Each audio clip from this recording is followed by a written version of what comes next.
try to see the night as everyone else does. Restful, tranquil, and serene.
At the darkest part of the year, as the days grow short and the shadows grow long, we find ourselves together again, one last time.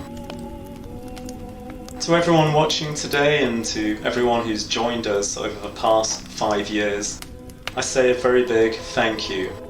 It's been an absolute pleasure to put together these shows, work with some of the finest horror writers around, and bring you some truly excellent stories.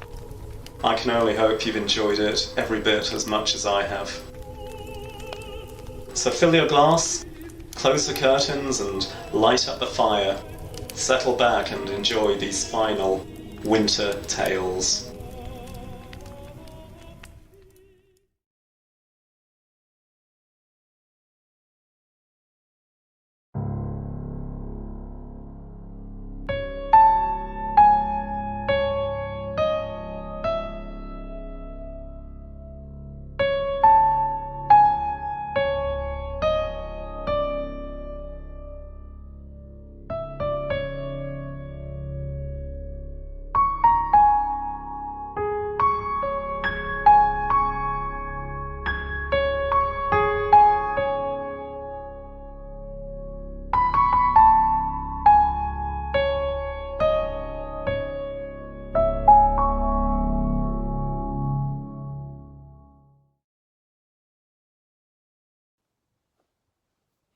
Hiya, my name is Mark Morris. I've been a professional writer and editor for 35 years, more than 35 years now, working primarily in the horror genre, though I have also worked in various movie and TV franchises, and I edit an annual anthology for Flame Tree Books of horror stories. I've had around 50 books published in that time. And today I'm going to read you one of my most recent stories, which appeared in this lovely anthology called Disintegration, edited by Darren Spiegel, published by PS Publishing. And this is a story called Tin Pistol. So I've got my mug of tea, which I'll probably be sipping at intervals. So here we go. I was 8 years old when Grappa gave me the tin pistol. Grappa had been my 3-year-old self's way of saying Grandpa, but the name had stuck, not least because Grappa liked it. He said Grandpa made him sound old, whereas Grappa made him sound scary and dangerous. But he said this with a grin on his face and the kind of laugh in his voice that told me even from a young age that he was laughing at himself. Because the thing was, Grappa was the least scary and dangerous person I knew, and that included Mum. With me, Grappa was only ever kind and gentle. He was funny too, really funny. He did card tricks, and when he made his glasses go all wonky on his face, it made me laugh so much I needed to pee. And he did a trick where he threw an invisible ball in the air and caught it in a paper bag. Between the ages of 3 and 7, I was convinced this was real magic. I thought Grappa really did have an invisible ball that only he could see and feel. And I remember being not disappointed but thrilled when Grappa eventually told me how the trick was done. How you had to watch the invisible ball go up and come down, and how, when the ball did come down, you had to click your fingers on the side of the bag to make it look and sound as if something heavy had landed inside it. Those hours, at least to me they seemed like hours that I spent with Grappa practicing the trick, were blissfully happy ones. I remember I couldn't get the bag to sound right at first. My fingers were thin and white, whereas Grappa's were thick like sausages and stained an orangey brown from all the cigarettes he smoked. But at last I got the hang of it, and when I did, no one was happier or more impressed than Grappa. I always thought of Grappa as old, but he wasn't really, not even when he gave me the tin pistol, by which time he was thin and small and wrinkled, and could hardly speak for wheezing, and was always in his bed when I saw him. I didn't really know what was wrong with Grappa or how serious it was. All I knew was that he was poorly, and that he had a big blue tank on a trolley at his bedside with a long tube attached to it. And on the end of the tube was a see-through plastic mask, which he sometimes grabbed with his chicken claw hand and put over his nose and mouth. He told me there was oxygen in the tank that was better than the oxygen in the air, and that he needed it to breathe because his lungs weren't working properly. One day, after filling his lungs, Grappa lowered the mask and slumped back against his pillows. "You see that wardrobe behind you, Charlie?" he wheezed. Sitting on the edge of the bed, I twisted round, though I knew straight away which wardrobe Grappa meant. It was huge and dark, and I'd always been a bit scared of it, because it looked like the sort of place where a monster might live. When I nodded, Grappa said, "Open the door and look on the bottom shelf. You'll see a grey box in there. Bring it here, would you?" If Grappa hadn't been in the room with me, I would never have dared open that wardrobe door. But with Grappa there, even wheezing in bed, I felt safe. I remember the door opening with a creak, its weight causing it to swing towards me, as if something was pushing it from the inside. I smelled mothballs and polish and old clothes, and when I heard a soft clicking sound which made me think of a skeleton hand uncurling its fingers, I looked up fearfully, and was not much reassured to see a row of dark suits swaying gently on their hangers. I concentrated on the right-hand side of the wardrobe, where there was a narrow set of shelves, most of which were stuffed with boxes of old books. As Grappa had said, on the bottom shelf was a grey cardboard box. A shoebox, I think it was, frayed at the edges. I grabbed it with both hands and slid it out. When I lifted it free of the shelf, it was lighter than I had expected. I carried it to the bed and set it down beside the mound in the bedclothes that looked too thin to contain Grappa's legs. Gasping, Grappa said, "Open the box, Charlie." I did as instructed and saw a wad of old newspaper pages, folded and yellow and curling at the edges. When I looked at Grappa, he nodded in a way that meant I should explore further. So I lifted the newspaper aside, and beneath it, resting on yet another bed of folded newspaper, I saw a gun.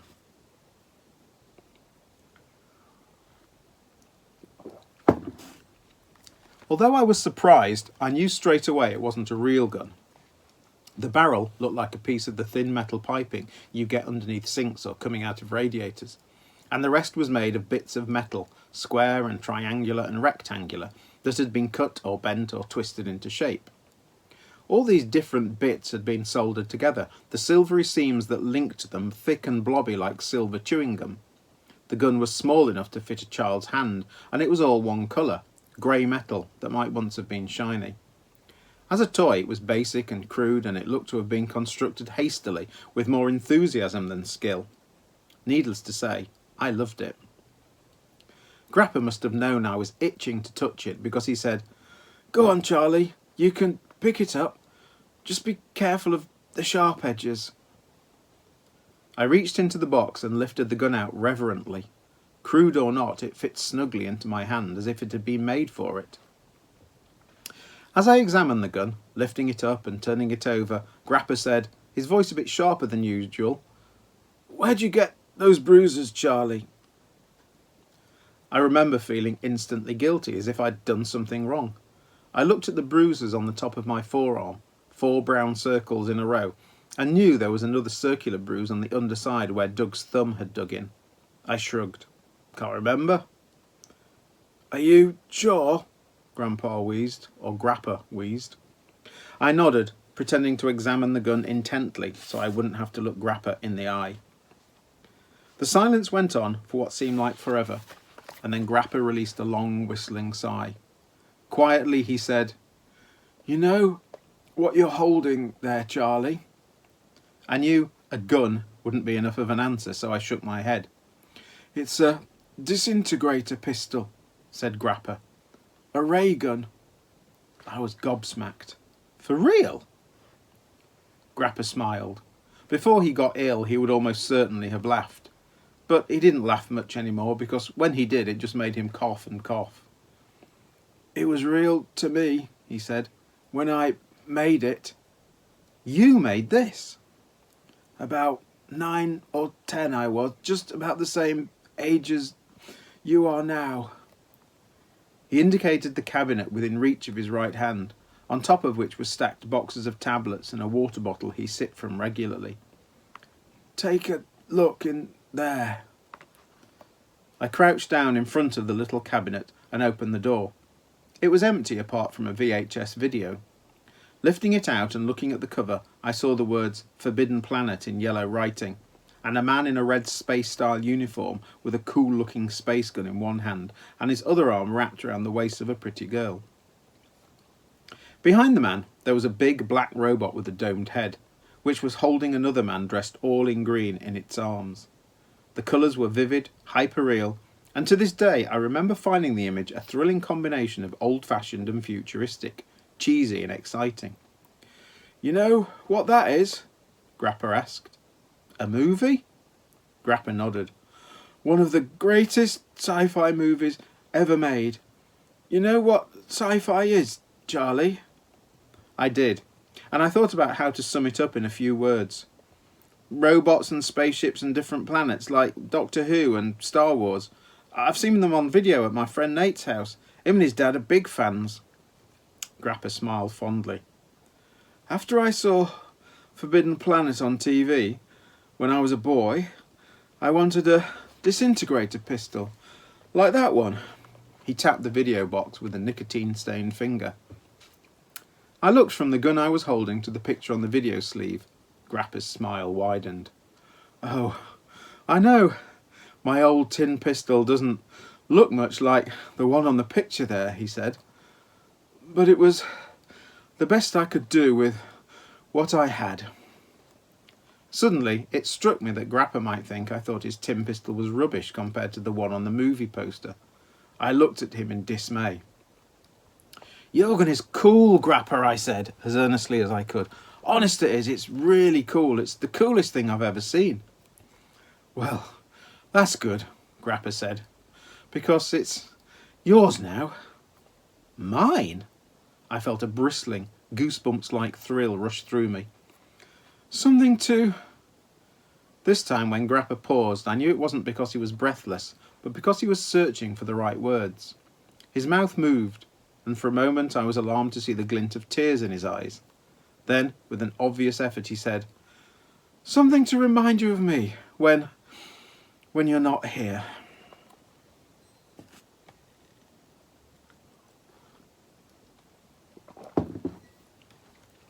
It wasn't until I was older that it occurred to me why, as a child, I had spent so much time with my grandparents. At the time, I just thought, in that vague and uncomplicated way that kids have, that it was because they liked having me around. And although I loved being with them too, I may nevertheless have felt a vague sense of resentment towards my mum for dumping me on them so often. After school, at weekends, during the holidays. Although it seems obvious now, it never occurred to me at the time that Mum was doing her best to protect me. I wish I could ask my grandparents how much they'd known or suspected, but by the time I had worked it out enough to be in a position to speak to them, it was far too late. They were long gone.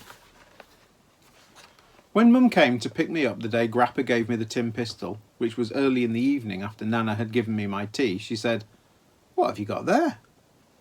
Proudly I showed her the pistol in the movie. "It's a present from Grappa. It's a ray gun." "Is it indeed?" she said, smiling. "Can we watch the film when we get home, Mum?" She hesitated. We'll see. I knew what she meant. We'll see whether Doug goes to the pub. But kids are driven by impatience and eagerness and are sometimes strangers to logic and common sense. Please, I begged. Please, Mum. An expression I was used to, but which I didn't decipher until I was older, as a complex blend of anger, regret and apology, crossed her face and she snapped, I said we'll see, Charlie. We did watch the movie, just me and Mum curled up on the settee, but I don't know if it was that night or several nights later. I know that when we were in the car, Mum said, you better let me have those, Charlie, indicating the things that Grappa had given me, and I know that I handed them over without question because, well, just because it was something I did back then. There was an understanding that if Doug saw me with new stuff, books, toys, comics, whatever, he'd want to know where I'd got them from, and he'd get angry and rant about how we couldn't afford them because we weren't made of money. And then, more often than not, he'd take them off me, though whether to get the money back or simply out of spite, I was never sure. One incident sticks in my head from when I was 6. It was during the Pokemon card craze of the late 90s. Most of the kids at school back then, it seemed to me, had stacks of Pokemon cards. They'd bring them to school to swap them, play games with them, or just to pore over them. I'd join in, oohing and ahhing and talking intensely and animatedly about the different Pokemons and what they could do. But throughout it all, I'd be sick with envy and longing, because I had no Pokemon cards of my own. Then, one day after school, I went shopping with Nana, and she said I'd been so good I could have some sweets. But instead, I asked her if she'd buy me a pack of Pokemon cards, which she was more than happy to do. I loved those cards. To me, they were magical. There were only 10 or so, but I flicked through them again and again, staring at the colourful illustrations, reading the information. But I was so obsessed with them that I got careless. Instead of keeping them out of Doug's sight as I should have done, I was sitting on one of our high wooden stools in the kitchen a few days after Nana had bought them, looking at them for the millionth time, my elbows resting on the stained Formica worktop, when Doug walked in. His hands were oily because he'd been tinkering with the wreck of his vintage car that he was always trying to fix, and as soon as he stomped into the room, his eyes latched onto what was in my hand, like a hawk spotting a mouse. "What you got there?" he growled, his bushy black eyebrows scrunching together in that scowl I was so familiar with. Panic gripped me. No doubt I flushed red. "Nothing?" I said, trying to stuff the cards into the pocket of my grey school hoodie, a shabby hand-me-down that Mum had got from the uniform bank because Doug never gave her money to buy me anything new. He was across the room in a flash, oily palm out. "Gimme!" "It's nothing," I stammered, "just some cards." His lumpy, mean face scrunched with anger, his fleshy lips peeling back to expose his yellow teeth like a dog about to bite. "I said fucking gimme, you little shit!" I tried to scramble down from the stool, hoping I could somehow dodge round him and run away. But as I was sliding down, my leading foot still a couple of inches above the floor, Doug lunged forward and kicked savagely out at the stool with the flat of his foot. It toppled over, with me still on it, crashing to the floor. I hit the lino-covered concrete hip and elbow first, and although I was clutching tightly to my Pokemon cards as I fell, the impact and the pain that shot through my arm jarred them from my grip, causing them to scatter across the floor. While I lay there shocked, winded, in agony, amazingly I didn't break anything, but the bruises that formed afterwards took several weeks to fade, Doug darted forward and scooped up the cards with his oily hands. "No!" I moaned, the tears that sprang to my eyes due not so much to pain, but to my distress at the thought of him smearing oil all over my treasured collection. "What is this shit?" he sneered, and then his face hardened. "Who bought this rubbish?" Before I could answer, Mum rushed into the kitchen, looking around wildly, having presumably heard the crash of the stool from elsewhere in the house. Her eyes locked on me and the toppled stool. "Oh my God, Charlie, are you all right?" She moved towards me, but Doug stepped into her path, waving the now grubby Pokemon cards in her face like a fan. "Did you buy him these?" Mum rarely stood up to Doug, or even answered him back, but now she regarded his flapping hand irritably. "What are they?" "Fuck no, some worthless baby shit. Point is, they'll have cost money." "Well, I didn't buy them, so who did?" "I don't know, his grandparents probably." As if he hadn't heard her, Doug snarled, "We can't afford shit like this, we aren't fucking made of money." Mum tried to dodge around Doug to get to me, but he grabbed her shoulder. "Are you fucking listening to me?" Her desperation to see if I was okay brought forth an uncharacteristic flash of anger. "If we're not made of money, then maybe you should stop pissing it away on beer and horse race." Doug's violence was sudden and shocking, his hand shooting out with such speed I wasn't even sure he clenched it into a fist. When I recall that incident now, I see him not punching her, but karate chopping her in the face, right on the bridge of her nose. I see blood spurting across her mouth and chin, and down onto her white top. I see her taking a lunging step backwards and then falling over, and I hear a crack as her head hits something, a cupboard door or a wall, on her way down. Most distressing for me, though, and I'm not proud of this, is that I see Doug ripping my Pokemon cards in half and in half again before hurling them at Mum. And as he stomps furiously out of the room, I see the bits raining down over her prone body like confetti.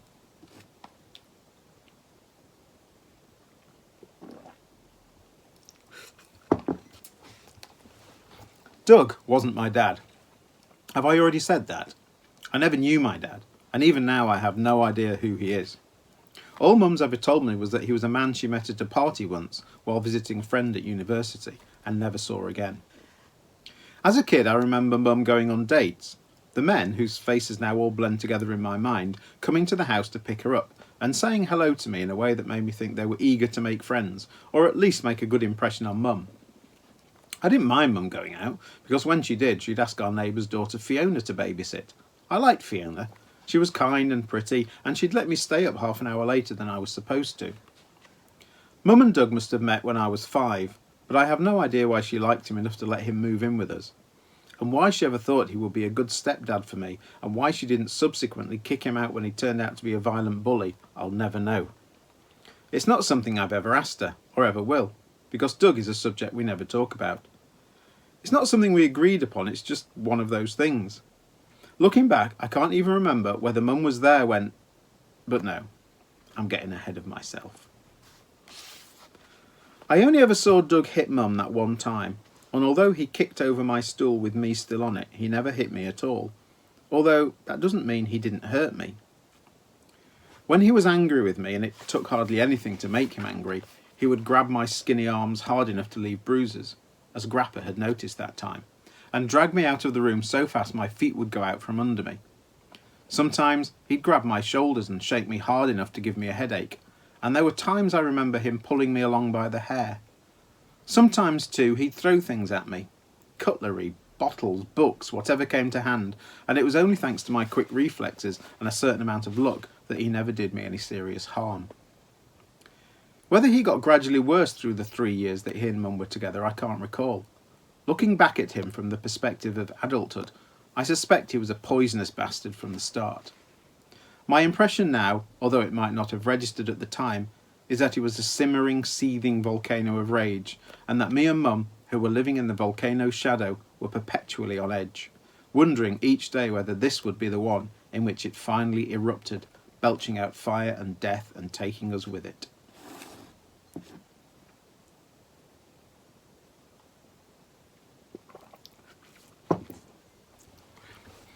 My best friend at school, my only real friend to be honest, was Nate Holloway. Nate was small and skinny like me, with sticky out hair, wonky glasses and a perpetual squint. Most of the kids in our class either ostracised me or just plain ignored me because I wore shabby hand-me-downs. I wasn't dirty, but my clothes must have given that impression, because Brett Fulton and his gang in Year 5 took full advantage of the fact that my surname was Kelly by calling me Smelly Kelly at every opportunity. Nate didn't care about my crappy clothes though, or maybe with his poor eyesight he didn't notice them. We bonded over our mutual love for monsters and ghosts and aliens, which even at the age of 8 was regarded as a bit nerdy by the cooler boys who were more into stuff that Nate and I found boring, like football and cars. The second time I watched Forbidden Planet was round at Nate's house. Doug never minded me going off by myself. In fact, I'm sure he'd have loved it if I'd been abducted and murdered by a pedo, because whenever I returned home his face would crunch into a scowl of disappointment and contempt. I knew if I left the house carrying something though, he'd stop me and demand to know what it was and where I'd got it from. I therefore stuffed the video and Grappa's ray gun into my school bag, a grey rucksack fraying at the edges which Mum had bought in a charity shop, and sneaked out of the house while Doug was busy with his stupid car in the garage. My thinking was that if Doug did spot me and ask what was in the rucksack, I'd say I was going to Nate's to do my school project, in the hope he'd accept that and let me go. As it happened though, he didn't see me, so the situation never arose. "A proper classic," was Nate's dad's response when he saw the video sleeve. I often wished Nate's dad was my dad. He was chubby and bearded and smiled a lot, and wore colourful flowery shirts that I knew Doug wouldn't be seen dead in. I don't know what he did for a living, but I think it was something to do with computer games, because Nate had loads of them, and some were in black boxes that had things like "advance copy, not for resale" stamped across the front. Sometimes me and Nate played the games, but he was much better at them than me because he had a lot more practice. I suspect I wasn't much of an opponent, so most of the time I was round at his house we'd watch movies or play board games or build space stations out of Lego. We didn't play outside much, but after watching Forbidden Planet, I showed him Grappa's ray gun, and his eyes widened behind the magnifying lenses of his glasses, and his voice was hushed with awe as he exclaimed, "Wow, that is so cool, can I hold it?" "Course," I said, handing it to him proudly. It gave me real pleasure to see Nate examining the gun, turning it over and over in his hands, then grabbing it by the handle and holding it out and making a high-pitched, rusty pew pew noise, as if he was firing off laser bolts. Eventually, he handed it back to me and said, "We should go in the Shay and play Forbidden Planet. The old tree can be the monster." The Shay was the wood on the other side of the lane behind Nate's house. It was a couple of miles square and was where people walked their dogs early morning and early evening. In the days before dog owners started carrying poo bags around with them, the main path, hard-packed earth in the summer and squelchy mud in the winter, was always covered in dog shit. I have no idea why it was called the Shay. I don't think anyone did, but that was what everyone called it, even so. To adults, I suppose it was just a pleasant place to go for a walk, apart from the dog shit, but to us kids it was an exciting, dangerous and creepy playground. There were lots of stories and local legends associated with the Shay, although I doubt you'd have found many or even any of them in local guidebooks. In the school playground though, they were 10 a penny, and to us kids they were the gospel truth. The Shay was supposed to be haunted, of course, but by who or what differed depending on who you talked to. Some said an old woman 300 years ago had been accused of witchcraft and hung from a tree, and that it was her ghost who roamed the place, her face black and her eyes popping out. Some said a rapist and murderer used to hunt his victims down in the Shay, and that on dark nights, aren't they all dark, he could still be seen moving through the trees carrying a big knife. Others said it wasn't the killer who haunted the woods, but his victims, who could sometimes be heard screaming as they were forced to relive their horrible deaths over and over. But not all the stories were ghost stories. There were more prosaic but no less terrifying tales too. The most common was that the Shay was populated by a gang of dropouts. Some said they were Hell's Angels, others that they were hippies, who ate dogs and cats, and who, if they caught you, made you join their vile community after immersing you in an old tin bath full of their piss, shit and vomit. Although ridiculous, the scary thing for us kids was that there was an old tin bath in the woods, which, tilted over at an angle, was full of brambles and dirt and, when it rained, muddy water. At 9 or 10 years old, this was all the proof we needed that the story was true. It never occurred to any of us that the bath might have come first and the story later. On this particular day, the day we watched Forbidden Planet at Nate's house, it was late spring, so it was intermittently sunny, though still with a nip in the air. The last time Nate and I had ventured into the Shay, it had been January or February, and after spending the afternoon watching the first 2 Ghostbusters films, we had decided to go on a ghost hunt. It had been late afternoon and the sky was already edging towards twilight. Heading off the dog walker's track deeper into the woods, we had found a few items that we convinced ourselves were signs of ghostly activity. A smear of silver paint on a tree that Nate said was spirit blood. A bit of frayed old rope in the undergrowth that we were convinced had been part of the noose from which the witch had been hung. Engrossed in our search, we'd suddenly realised that the light was now leaching alarmingly quickly from the sky, and that the trees, ferns and bushes crowding around us were rapidly melding to form a forbidding black landscape.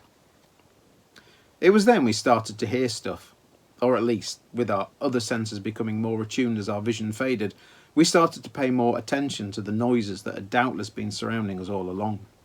The rustle of leaves, the creak of tree branches, the movements of birds and small animals. Having worked ourselves into a state of feverish excitement, these sounds all at once became ominous, stealthy, threatening. We convinced ourselves we were being stalked by something terrible, and then we started to see things. A tall, silhouetted figure holding what looked like a long, curved knife, standing between two trees. A bent, crone-like shape with straggly hair and a twisted neck. Panicked, we ran. We were neither of us very athletic, but that day we moved like blurs, our feet barely touching the uneven ground. We were both terrified, properly terrified, but once we had hurtled out of the woods, crossed the footpath, burst in through Nate's back gate and collapsed onto his neatly cut lawn, we both of us started laughing and couldn't stop. It bubbled out of us, making us breathless, tears running down our cheeks. What had been a terrifying experience had instantly, in that way that kids have of flipping effortlessly from one emotion to another, become electrifying, exhilarating. We were alive, we had survived, it was the best feeling in the world. Even so, we didn't want to push our luck, and so by tacit agreement, we hadn't returned to the chaise since.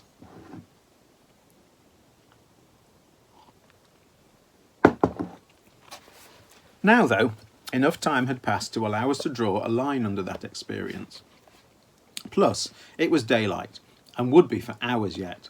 Plus, we wouldn't be hunting ghosts this time, but fighting aliens, which our childish logic informed us meant that ghosts would respect those boundaries and keep away. And so, armed with our weapons, me with Grappa's tin pistol, Nate with part of his mum's vacuum cleaner, which, with a little imagination, made an excellent disintegrator rifle like the soldiers in Forbidden Planet carried, we marched determinedly into the woods, ready and able to do battle with the id monster. The old tree, as we called it, was an ancient oak in the middle of a natural clearing, gnarled and so smothered in lichen that it appeared to be wearing a furry green coat. As you approached it, the jags and sparks of daylight glimpsed through its frozen explosion of twisted, tangled branches gave the impression that it was alive with movement, or even that its branches were twitching and writhing like tentacles. Naturally, the old tree had various stories associated with it. For some, this was the very tree from which the witch had been hung. For others, it was home to a community of fairies who danced in the clearing at night and who spirited away anyone who caught a glimpse of them. On this day, though, it didn't take a huge leap of imagination for our 11-year-old selves to see the old tree as the id monster, which in Forbidden Planet had been depicted as a vast bellowing beast composed of raw energy and visible only as a flickering red outline. As Nate crouched down, raised his vacuum cleaner attachment / disintegrator rifle to his eyes and began to make more of his pew pew noises, albeit a little more frantic and a bit lower pitched than the ones he'd made earlier, I raised my tin pistol, puffed out my chest in a heroic manner, and added my own barrage of disintegrator gun sounds, imagining my concentrated blast of devastatingly powerful, purple-hued energy to be accompanied by a sound akin to that of someone shooing away a neighbour's cat that is about to shit on their cabbages. Pshoo, pshoo, pshoo, pshoo! Within minutes, we were running back and forth, swapping places, occasionally rolling over on the ground for no reason whatsoever in our desperate bid to repel the id monster. We shouted encouragement or warnings to each other between weapon blasts. It's breaking through! Aim for the eyes! We have to stop it from entering the ship! No doubt the battle would have continued until we both collapsed in sweating, red-faced heaps, if it hadn't been brought to a premature end by a voice from behind us. Oi, wankers! Nate's latest pew pew barrage turned into a yelp of surprise. Startled, we spun round. Immediately, a combined flush of cold fear and hot shame went through me when I saw who was there. Brett Fulton cackled. Know your fucking names, don't you? Brett was accompanied by his usual mates Baz Thompson and Stephen Corcoran, whose nickname, Corky, could be found spray-painted on many a neighbourhood wall. All three boys were 2 years older and considerably bigger than we were. Brett Fulton had a black sweeping fringe that all but obscured one eye, and Corky was a rangy, athletic, mixed-race kid who was generally regarded as the best fighter in school. Fairhead Baz was all sharp features and mean, watchful eyes, and it was well known that his older brother Tony had been in prison for stealing cars or stabbing someone. I knew straight away that we were in trouble, and that the most sensible thing to do would be to turn and run. But at the same time, there was a spark of desperate hope inside me that maybe Brett and his friends didn't mean us any harm, and that by running we'd only provoke and anger them. So instead I stayed put, rooted to the spot, as Brett sauntered towards me. "What are you gay boys doing?" he jeered. I shrugged. "Nothing?" Brett glanced at his friends who flanked him like bodyguards. "Didn't deny they were gay boys, did they?" Baz sniggered. Although Brett was still moving remorselessly towards me, his one visible eye flickered momentarily to regard Nate. "What the fuck were you going to do with that? Shove it up your little friend's arse?" Nate was clutching the vacuum cleaner attachment, a metal tube with a black plastic nozzle affixed to one end, in both hands, holding it in front of him as if it was the safety bar on a playground ride. He looked so rigid with terror that he couldn't respond, couldn't even shake his head. "He asked you a fucking question," Corky yelled suddenly, stomping across the grass towards Nate. Nate backed away. His mouth opened and closed, but no sound emerged. When Corky snatched the vacuum cleaner tube out of Nate's hands, Nate whimpered and stumbled backwards. He looked like a whipped puppy, but there was no pity in Corky's eyes. Instead, Nate's fear and helplessness only fueled his contempt. With vicious casualness, he swung the metal tube around and whacked the side of Nate's leg. Nate screamed and crumpled to the ground. Corky hit him with the tube again, on the bone of his upraised forearm this time. Nate's high, blubbering scream was awful to hear. "Stop it!" I yelled, stepping forward. "Leave him alone!" All eyes turned to me. Suddenly, I realised I had raised Grappa's tin pistol, as if still battling the id monster, and was pointing it at Brett. Brett sniggered. "What's that piece of shit?" Instead of answering his question, I said, hating the plaintive sound of my own voice, "Why don't you just leave us alone? We haven't done anything to you." Brett was still looking at the gun, his spotty face twisted with derision. "That is the shittiest piece of junk I've ever seen." Then the sneering humour dropped away, to be replaced by sheer murderous venom. "But for pointing it at me, I'm going to make you eat it, you cunt." As he lunged at me, hand outstretched to grab Grappa's gun, I stepped backward. I'm not entirely sure what happened next. I remember feeling a fierce determination that I wouldn't give up the gun at any cost. I remember squeezing the now warm metal in my sweaty hand. Then, the next thing I knew, a twisting, rope-like blast of purple energy was surging across the gap between the tin pistol and Brett's lunging body. The blast hit Brett full in the chest and immediately started both to spread and to eat into him like acid. Brett came to an abrupt halt, looking down at himself incredulously. The centre of the purple blast was turning black, but fizzing around the edges with white sparks. Then the blackness began to spread outwards more rapidly, engulfing Brett, swallowing him. Then, no more than a second or two later, Brett was gone. Simply gone. All that was left where he was standing were a few white sparks spiralling lazily to the ground. It seemed to me there was a pause then. Looking back now, I think of it as a resetting of reality. As if snapping out of a dream, I looked around and saw Baz and Corky, and also Nate, who was still sprawled on the ground gaping at me, or rather, at Grappa's tin pistol. I remember thinking that Baz and Corky no longer looked big and scary, but had become what they truly were, a pair of frightened boys. I turned towards them, not meaning anything by it, but as Grappa's pistol swung in their direction, I saw their eyes widen, I saw their fear becoming terror, I saw Corky dropping the metal tube as if it had suddenly turned hot in his hand. Then they were running across the clearing, crashing through the bushes, fleeing for their lives. Within seconds they were gone, and the soothing sounds of the woods, the soft rustling of the wind through the foliage, the chirrup of birdsong rose up and enfolded us once more. My arm, the one that was holding Grappa's gun, sunk slowly to my side. I realised that my hand and forearm were aching. "What happened?" said Nate, in a small, tearful voice. When I didn't reply, he asked me again. The question shot through with panic. "Charlie, what happened?" I didn't answer. Or I couldn't. My mind was on other things. I was thinking of another bully, a worse one, the one who lived with me and Mum, the one whose very presence made us fearful every day. The tin pistol felt good in my hand.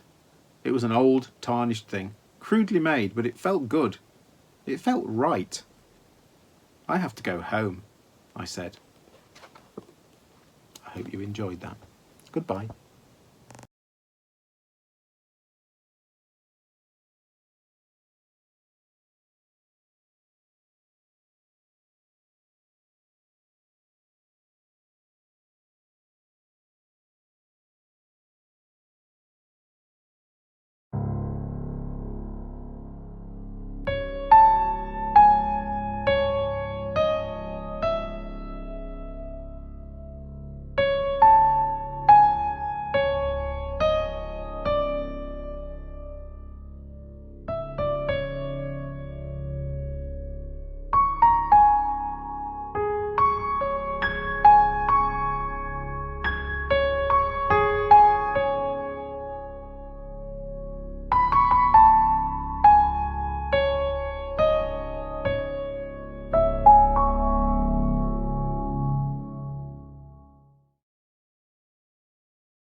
My name's Priya Sharma. Big thanks to Joe Freeman for having me here on Winter Tales. My story is called Marie Louise, and it was written in 2020 for Justin Park's Advent Calendar, which appeared on the Sinister Horror Company website. It's a very short story based around Marie Louise, which is a Welsh wassailing custom which involves a hobby horse that's made from a decorated horse's skull. The wassailers go with Marie Louise from house to house, and when they knock on the door, the occupants will stand on the doorstep, and there will be a contest of rhyme and song, and eventually Marie Louise will be allowed in and given food and drink. So I wanted to do my own take on this. So this is Marie Louise. The family go into the field behind the farmhouse to dig up the skulls before the ground freezes. Their youngest boy goes with them. He knows it's an important day. They are the keeper of the spirit of Marie Louise. Grey Mare. They work along the markers, slicing into the earth carefully for fear of damaging this final, most precious harvest of the year. When they locate the skulls, they use trowels as if excavating ancient remains. The boy remembers how the last one died, screaming and a shard of bone puncturing skin, then the gunshot. There's no shielding him, no sentimentality. If a chicken's neck is wrung, the boy bears witness without silliness or squeamishness. Afterwards, they'll carry the skulls inside, and together they'll clean out every crevice and suture with soap and water. They'll all sit around the kitchen table, sleeves pulled up over the heels of their hands, nursing steaming mugs. But that's for later. Now, the sweat of their labours is fast cooling on their skin in the morning chill. For all its brightness, the day is cold, and the light won't last. The shortest day is coming. The boy is allowed to touch the stallion's skull before it's decorated. Their father names each part. He insists that the children, those old enough, wrap their tongues around the words and learn the proper terms for things. Orbit, zygomatic arch, infraorbital foramen. All the boy sees is a heavy jawbone that detached would be a weapon in itself. Flat molars for grinding grass that no longer seem benign. Empty holes where eyes should be that see him all the same. Marie Louise festivities are associated in his childish memory with Christmas. The winter solstice's wassailing from house to house is blurred with oppressive bodies in living rooms decorated with bauble trees, tinsel and mince pies. Now the boy is old enough to understand it as a separate entity, to register its weight and solemnity. Mari Lwyd is a ritual from time out of mind, origins lost but still deep-rooted. It's a reminder that despite the darkness, light will come again. The dead will be kept at bay. Winter solstice. The day's chores chafe, but animals still need feeding and bedding down. Dishes need washing. Seasoned wood needs bringing in. Then they can begin in earnest. Mother is Osler this year. Her top hat has pheasant feathers in the band. Her frock coat covered in coloured tatters. The children wear homemade waistcoats and the boy shorn off antlers. The horse's skull is mounted on a broom handle, garlanded with holly, ivy and mistletoe, beribboned in red, green and white. Its eye sockets are stuffed with a pair of Christmas baubles, shining like mercury. The gaping nasal cavity is syphilitic. Father holds it. He's draped in sackcloth, transformed into an underworld hobby horse. Its mouth opens and closes in awful guffaws. It chases them around the kitchen at a gallop, and the boy screams with laughter, feeling terrified joy or joyous terror. The family always start the proceedings. Their bones crunch as they walk, the torchlight sweeping the glittering lane and frosted hedges. The cold pinches the boy's cheeks and shapes his breath.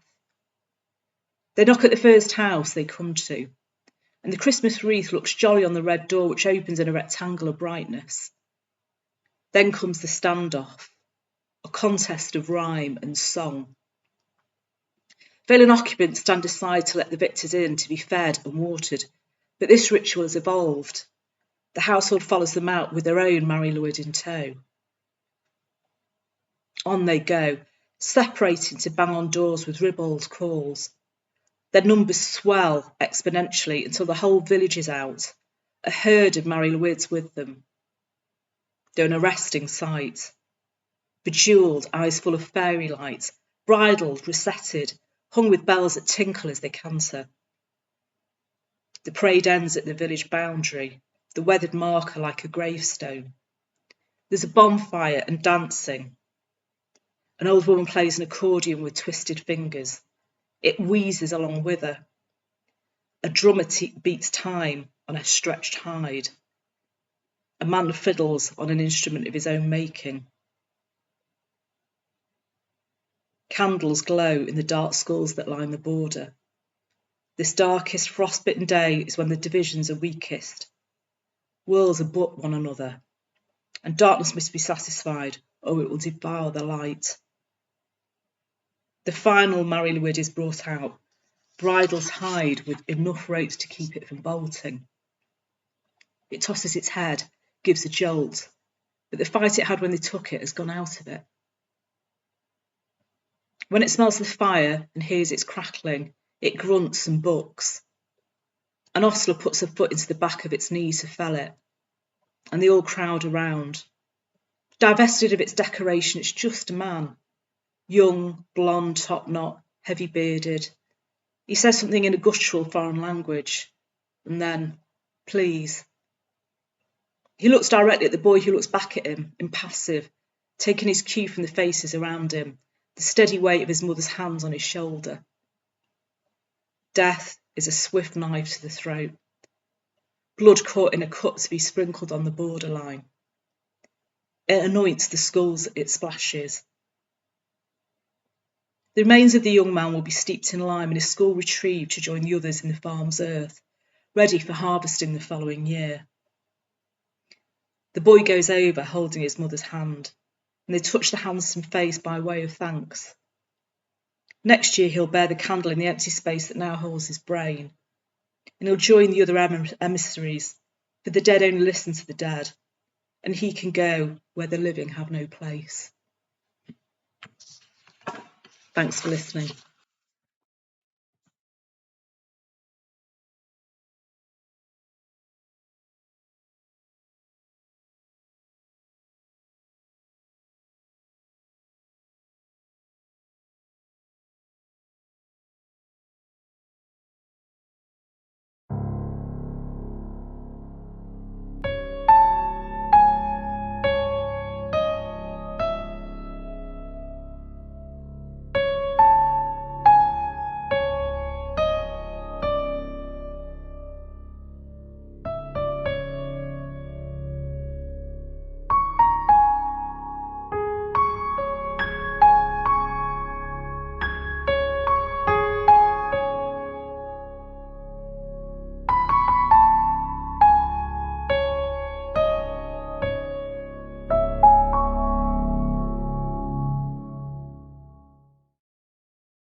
Hello, my name is Mick Sims.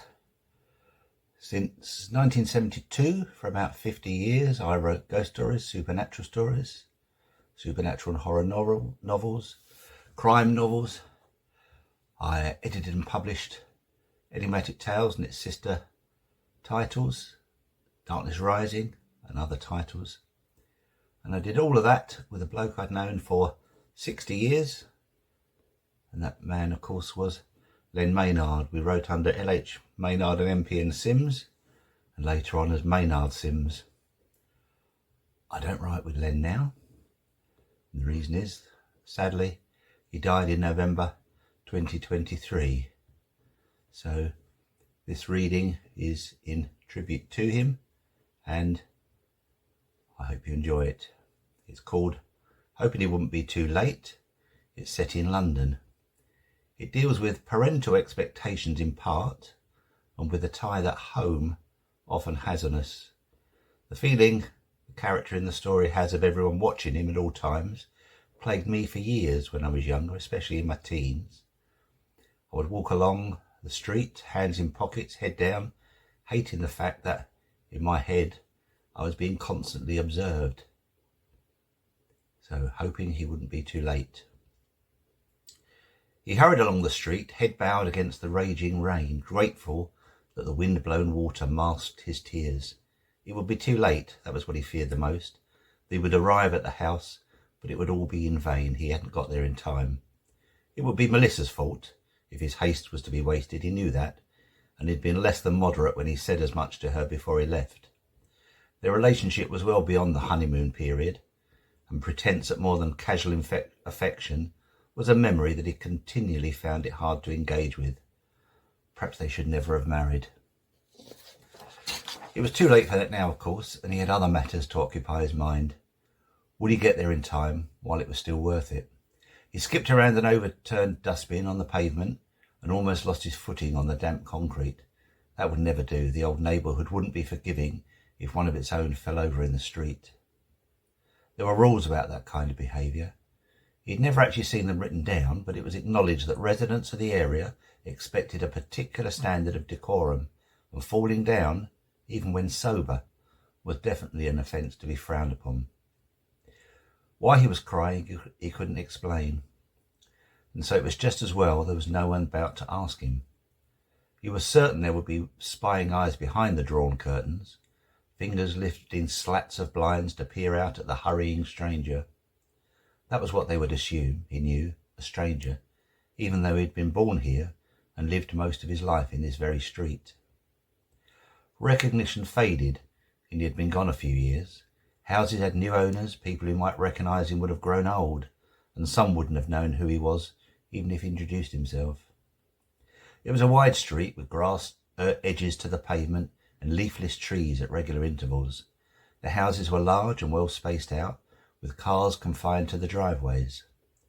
Most of the houses were discreetly lit from the outside by lamps, seated on top of the gateposts, as well as from security lights that dotted the walls, especially illuminating the front doors as if in false welcome.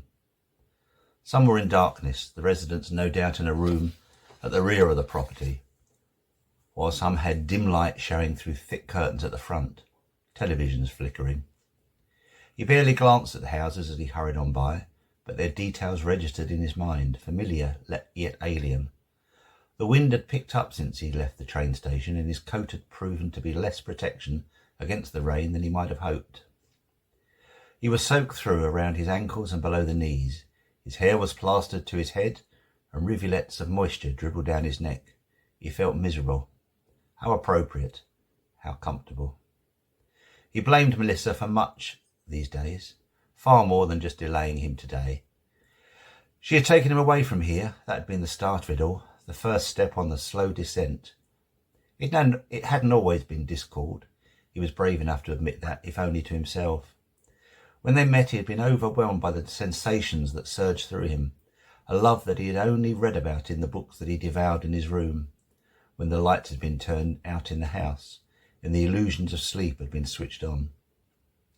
She had been able to show him a world that he didn't realise existed outside the four walls, beyond the confined streets, away from the prying eyes. the rules and the restrictions. It felt like a rebellion when he took her into town, laughing at what others might perceive as vulgarity, excited by her abandoned approach to love in all its forms. He lost his virginity to her early in their relationship, and there was no going back after that. She had him hooked, and he was a willing catch for her bait, a puppet to her ministrations. When he asked her to marry him, he was aware that it was fraught with dangers, most of which he couldn't begin to understand. It was a sheltered life until he met her, and he knew now that it was the thrill of the unknown as much as any fondness he had for her that propelled him into such blasphemous behaviour. They married quietly. None of his family attended, and only some of hers, although he discovered later that those that had bothered to come were pretty much all the family she possessed. She had her own reasons for attaching herself to him. They moved away, and he felt the wrenches of physical pain. The house they could afford wasn't as grand as he was used to, but he fell into a pattern that was comfortable. As time passed, he wondered, and with an increasing frequency, what was happening at home, as he would always refer to the house and the neighbourhood. Many times he was tempted to go back, even if to stand on the periphery and gaze in. He resisted, mainly because he knew Melissa would disapprove, and he had grown fearful of her rages. Now, when it was important that he did go back, and at the allotted time, she had contrived to delay him, threaten him with being late, and for that he didn't think he could ever forgive her. Now he had come back, and at the same time left her. It might, if he was lucky, mean a permanent departure from her, and, more attractively, a welcome home from those he had left. The rain had flattened his hair so that some pink skin peeked through, and he felt the wetness penetrate his shoes, the shoes like seaweed inside, moving and uncomfortable. His coat was buttoned up, but the missing button at the top was proving too tempting to the wind, which was attacking the gap with wicked abandon, driving raindrops against his throat and down the top of his chest. Then it was there, just ahead, the black wrought iron gates open, as if they were the open arms of an embrace. The home he hadn't seen for far too long. Lights were shining from downstairs rooms, and he tried to decide which rooms they were. So much had become obscured over time, the memories faded, like an old black and white negative dissolving with age. When he thought back to his younger days in the house, there were times when he saw the images in his mind, as if they were a film being played at the wrong speed. Some scenes speeded up, others flickering tantalizingly out of focus before thrusting into his brain, shouting the recollections in case he forgot them altogether. He walked through the gates and heard them shut behind him. He turned to watch as they clanged close, swaying slightly with the impact on one another. No one was there to shut them. There must be an electronic system he didn't remember, and wouldn't have understood even if he did. The front door was closed, and he pressed the doorbell, waited, and then knocked with his fist on the richly painted wood. There were no responses from inside. At least here in the porch he was sheltered from the weather. Although not yet inside the house, it felt comfortable just being near, the porch seeming to be warm arms compared to the wind and the rain he had endured just to get this far. He tried the door handle and was surprised when it turned and the door opened inwards. The spacious hallway had been decorated since he'd last seen it, but the feeling of returning was overwhelming. He closed his eyes and was transported back to the times when, as a boy, he'd run up and down the ornate staircase just for fun, and slid back down the wide banisters, jumping the distance at the end and trying to leap further each time. He was tempted to go up the stairs to seek out his old room, curiosity at what had become of it in his absence. A strong calling that he was finding hard to resist. He could be safe up there, cosy and warm, away from the temptations and the injustices. First, though, he had to seek them all out, to make sure he hadn't arrived too late. He could hear voices from the kitchen or the lounge, he couldn't be sure. He left the front door open, he couldn't explain why, and walked slowly through to the sounds. There were several of them, most of them familiar from the past, some showing the inevitable signs of aging, others seemingly unchanged by time. His parents were there, of course, standing side by side, looking suitably resolute, nodding and talking to relatives and friends that approached them. The focus of attention was the open casket in the centre of the room. People were moving to it, glancing in and moving swiftly away, as if the sight of what was inside was too much to bear. He lurked in the doorway, watching the people from his life as they milled about, a crowd that seemed to be waiting in anticipation of something. He stepped inside the room, but no one paid him any attention. He nodded to one or two that he knew, but they looked straight through him, not even meeting his eyes, ignoring him completely. As he neared the casket, he heard snatches of conversation. He left, of course, unforgivable. Never should have gone, but then there is no coming back. Before he looked into the casket, he wanted to speak to his parents. Even with the anticipated rebukes and recriminations, he had to try and make them understand why he had deserted them. They were still standing together, looking out over the gathering with an imperious air about them. He felt nervous, even a little scared, as he approached them. Before he got close to them, his father held up his hand, palm outstretched, in a gesture designed to stop the person that approached. "I just want to say sorry." His mother began to weep. "It's your turn, Mark, you see that, don't you?" his father said, and there was more inevitability in his voice than sadness. "My turn for what?" "Look in the casket." Mark realised that all conversation had stopped. The room was holding its breath, waiting to see what he would do. He did as he was told, of course. He went to the casket and peered in. "It was your favourite suit," his mother said, "when you lived at home." He was staring down at his own face, his own body, laid out peacefully and smartly in the silk-lined casket. It had been too late, his arrival. The hurrying counted for nothing. It was too late for him, and probably always had been. He pushed through people as he ran for the door. The front door was open as he had left it. He turned and glanced behind him. His parents, everyone, was walking slowly but purposefully towards him. He ran down the path to the wrought-iron gates. They were high, but he was determined.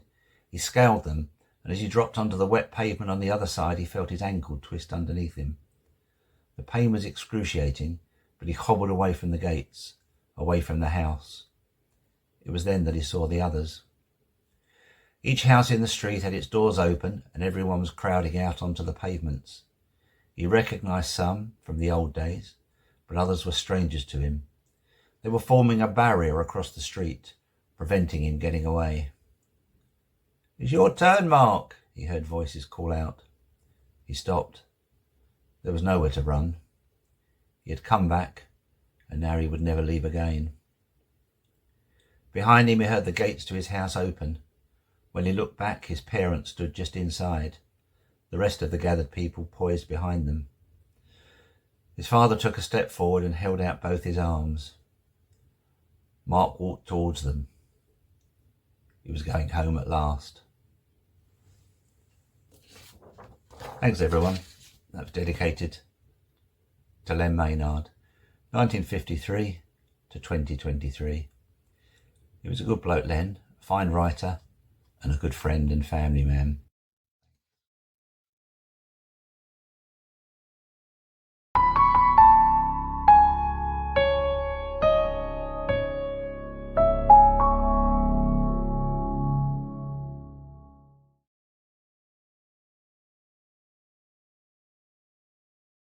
In his lifetime, Len Maynard went by many titles: lapidary, musician, maker of things, friend, confidant, brother, uncle, grandfather, and for me, father.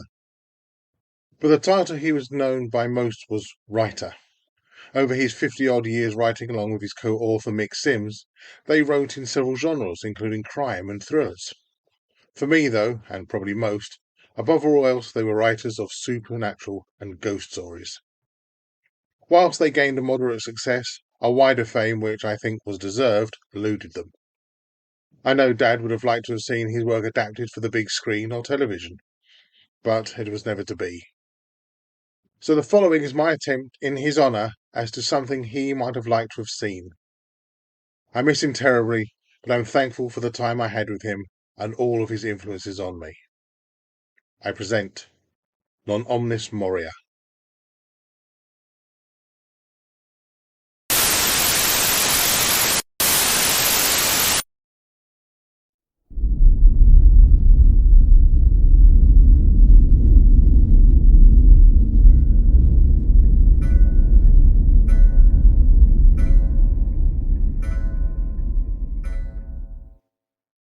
"Tell me about your adventure with the four-poster," I said to John Cuthbertson the other night at our club.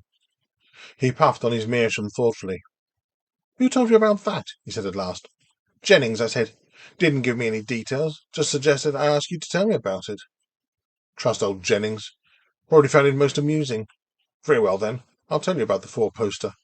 I know I shan't get any peace until I do. But let me say it was no adventure for me, I can assure you. It was a most peculiar experience, one I have no explanation for. You must form your own opinion." He took another draw on his pipe, then began. "As you know, I travel all over the country, visiting antique fairs and auctions of various kinds. I make it a rule to arrive a day early for these affairs. This habit allows me to view the sale items the day before the auction begins. Over the years, I've adopted several hotels in various parts of the country, and invariably stay at one of them when I'm in that area. For instance, there are the Bull in Oxford, the Regency in Chelmsford, to name only two. The incident you wish me to describe occurred at the Imperial in Addenbrooge. Despite its grand name, the Imperial is a small, friendly hotel, one of the finest in West Suffolk. It is run by a husband and wife team, Wilfred and Joan Amory. Through the years, I have formed quite a friendship with them, and it's a source of great regret for me that I shan't be staying there again. The service is superbly efficient, and Joan Amory's coq au vin melts in the mouth. I arrived at the hotel at lunchtime to be given a warm welcome and a hot meal. After lunch, I joined my host for a drink at the bar. As we talked, I could sense that Joan was holding something back. There was something she was bursting to tell me, but they had obviously decided on a plan of action, which she was trying hard to keep to. To relieve her suffering, I let her show me to my usual room, finishing my drink rather sooner than I wished. She pushed open the door and waited for my reaction. I stood in the doorway, speechless. It was a large room, and since my last visit it had been freshly decorated in a tasteful floral wallpaper. But the reason for Joan's excitement, and for my reticence, was the most hideous four-poster bed I had ever seen. Incongruous to the rest of the furniture, it dwarfed everything else in the room. It was a huge, square mahogany structure of indiscernible age or pedigree.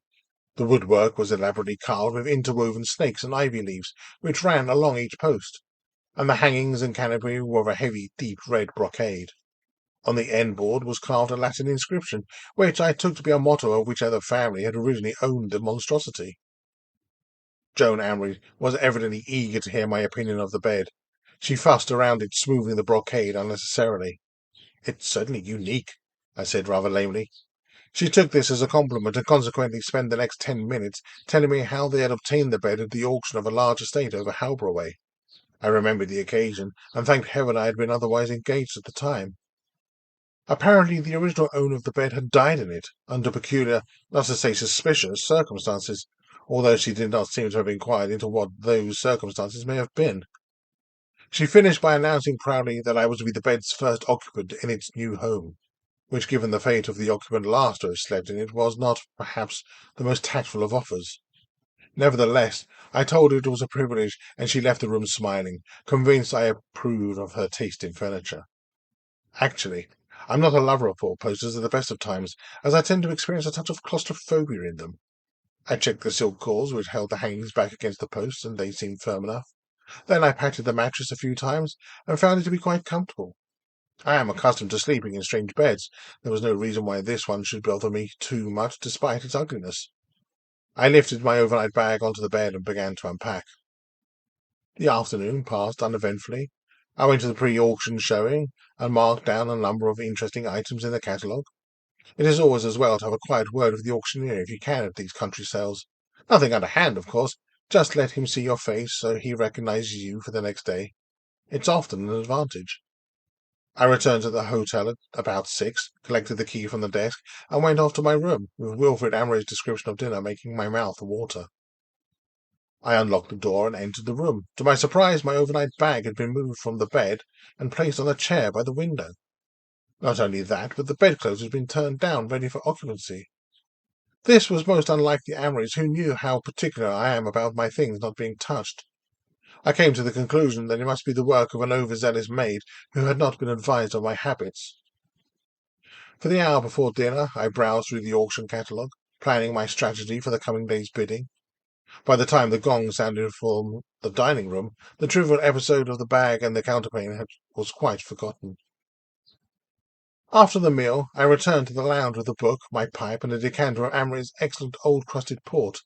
There I spent a relaxing, undisturbed evening, until about 11, when a feeling of fatigue began to overtake me, and I went up to my bed. Once in my room, I undressed quickly, as I was more than ready for sleep. I slipped beneath the sheets and found them to be pleasantly warm.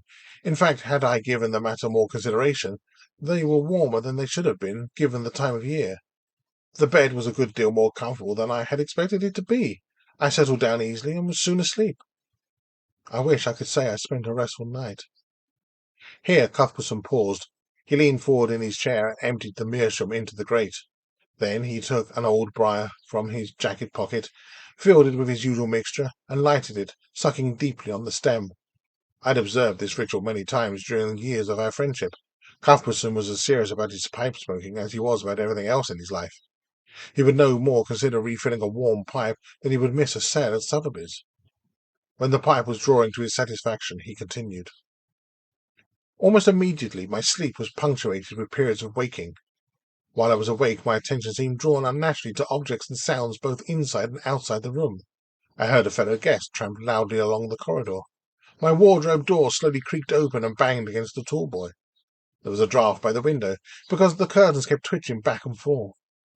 All these little annoyances made it difficult for me to sleep, but eventually I slept for perhaps an hour or two. During this period of sleep, I was beset by nightmares such as I have never encountered before. I tossed and turned fitfully, unable to bear the torment of my dreams, straining for release, but each time drifting back into the open arms of nightmare. Finally, I was fully awake, perspiring heavily, with the sheets which earlier I had thought to be pleasant now wrapped around my body, hot and stifling.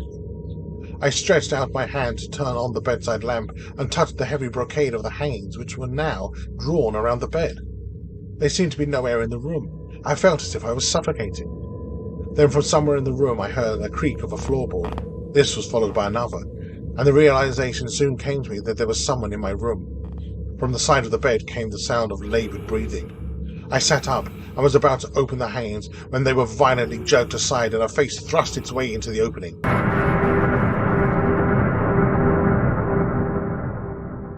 It was an awful face, thick, white, bloated skin, seemingly hairless, with drooling red lips and bloodshot eyes which stared blindly past me. I jumped out of bed as quickly as I could and fled from the room. With the door safely shut, I put my ear to it and listened. I could hear the groaning of the mattress as a great weight was deposited on it, and then deep snoring, broken only by the sound of the sleeper moving from one side of the bed to the other. I spent the rest of the night in the lounge, curled up on the sofa. In the morning, before the hotel staff were about, I slipped up to my room. I braced myself and entered. The bed stood there much as it was when I first saw it. The hangings were tied securely to the posts, but the sheets and blankets were in total disarray. I left the hotel as early as I could and journeyed directly home. After my troubled night, I was in no mood for an auction. Cuthbertson took a sip of his brandy. And that, my dear Laidlaw, is all there is to tell. I questioned him at length about his story. We discussed in detail the possibility that the whole affair was a carryover from his nightmares. But he would not have it. He was absolutely certain that he had been fully awake during the whole episode. Eventually we came to the subject of the Latin inscription on the end board of the bed. Neither of us could translate it, and so we went off to the club library to look it up. We found the book we needed, and after a short while we found the entry. Non omnis moria. I shall not wholly die. Cuthbertson sucked on his pipe thoughtfully. After a while he said, "What nonsense!" There was nothing more to say.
in the fullness of the moon. He told me he was a vampire. Maybe he said that because I'd love the Twilight movies. Maybe he said it just to play with my mind. Back then, I was very young, romantically inclined, but of course I didn't believe he was a vampire. Mostly, I thought he was a regular guy, cute, nice, with a good line that worked for me.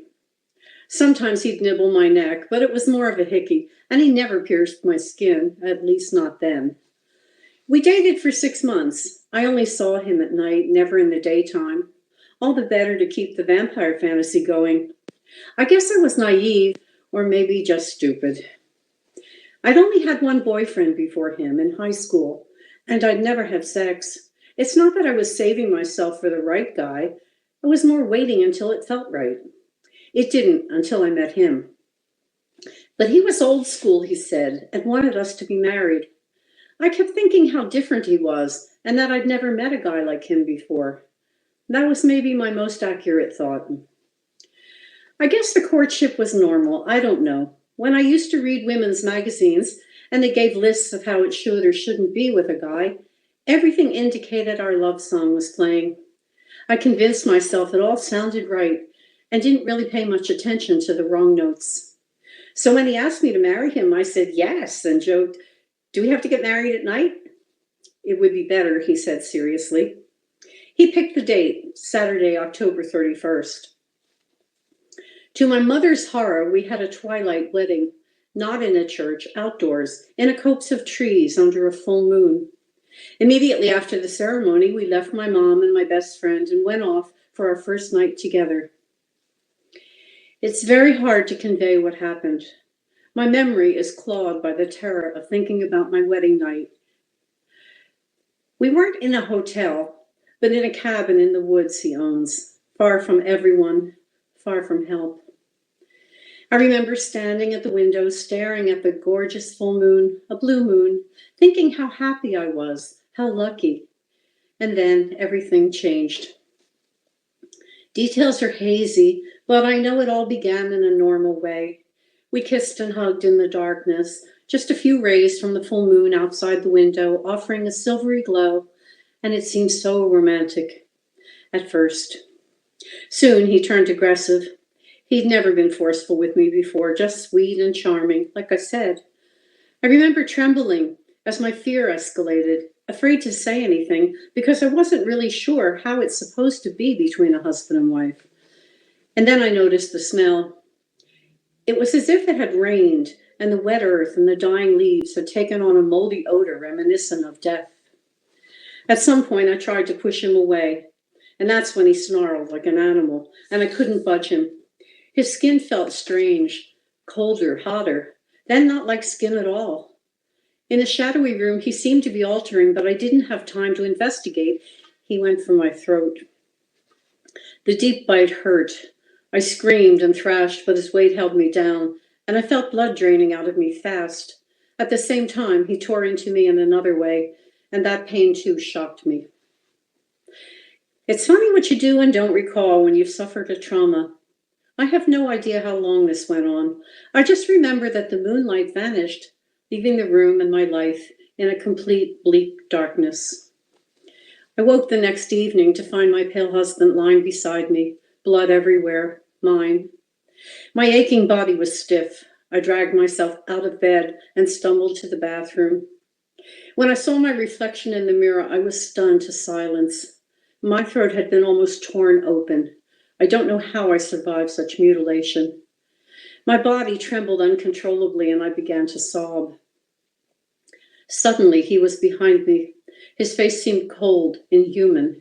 What did you do to me?" I cried. "Made you mine," he said. I shook my head as if trying to jar my brain into understanding. "You bit me! You are a vampire!" "Don't be childish. Can't you see me in the mirror?" I felt confused and could only stammer, "But what?"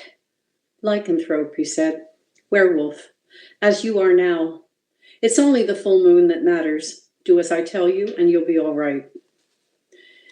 I escaped once, but he found me, lost in the woods, hungry for 3 days and nights. He said nothing, just took me back to food and shelter from the cold rain. and another full moon. That happened 5 years ago. Since then, there have been 60 full moons when I've watched my husband change into a beast and have gone through the agony myself of morphing into something not at all human. We have made it in this unholy state 60 times. The only saving grace is I can't remember what I do when the moon is full, or what he does to me. I don't want to remember. I'm now pregnant with my 5th litter. My days and nights of living in the woods, isolated, surrounded by the feral children I'm required to bear, are pure drudgery, work and nothing but. I don't have a clear recollection of what my life was like before I met him, before he bit me. Most of the past is a blur, and less I miss my mother. All I really recall with the sharpness of knife blade teeth cutting into my memory is that he told me he was a vampire. I wish I'd believed him. I wish I had run away.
Truth is stranger than fiction, and it's certainly inspired a good deal of mine over the years.